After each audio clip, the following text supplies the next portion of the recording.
So I got this strange call, it's actually in the middle of the night, about a young leopard that had been trapped in a house in St. Lucia. And the people who had trapped it had actually trapped it inside a room. I only got the full story the next day. Apparently, they actually found it in the garage. And because they thought it was tiny enough, because it was small, it was probably at that stage, maybe 4 or 5 months old, they tried to grab it. And the guy tried to grab it, got ripped to pieces, but he was still able to throw it into this room. So when I went there to go and see what was going on, I had this leopard stuck in a room, and it's a leopard cub. So, it's a lot smaller than an adult leopard, but nevertheless. And the room was just covered in feathers and pieces of material.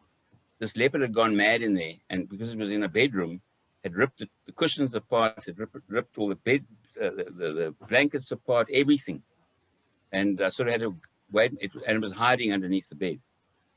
So I managed to get a dart into it and pull it out. It was perfectly healthy. And I had an enclosure, suitable enclosure for it at home. So I took it home. And then we obviously decided, well, we've got to do something about this leopard. I don't know what. And I remember having to, no, it wasn't that one, sorry. It had no problem in eating.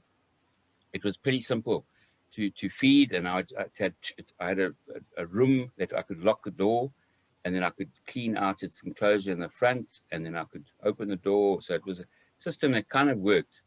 But eventually I had to also go inside the enclosure to clean out other things, like it wasn't that suitable. I had to clean out water troughs and pick up rotten meat and things like this, So there are times I had to go in, and it was very aggressive initially, extremely aggressive.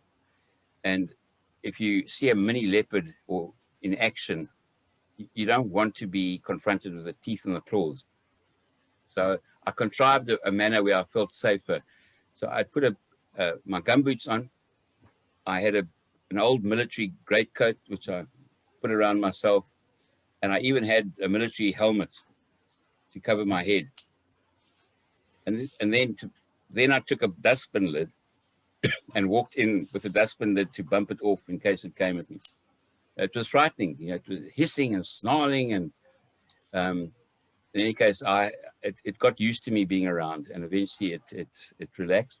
And the way it would get away from me was simply, I had no ceiling in that particular enclosure. There was just rafters. So the leopard would go into the rafters and then just watch me. And generally, I could only see its eyes watching me because it was darkened, and the tail. The leopard couldn't hide it, could never hide its tail. And at some other stage, we decided we're going to move him into a larger enclosure.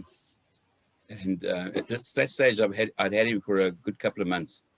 So he was now almost, he was getting on, and he could look after himself, I felt. So we took him to a large enclosure on the eastern side of Lake St. Lucia, and put him in there. And there were already actually some antelope that had been caught inside the enclosure, some red duiker, bushbuck. And as a result, we were able to actually witness him killing. He was able to hunt the animals on his own and take the animals down. So it was a very successful, call it rehabilitation process, and gave me a lot of satisfaction in the sense that, it was a unique experience to have to look after an animal like that. And ultimately to see it, because it eventually escaped from the enclosure. But I know it could hunt, and it was perfectly healthy. So it was a job well done. I really enjoyed it.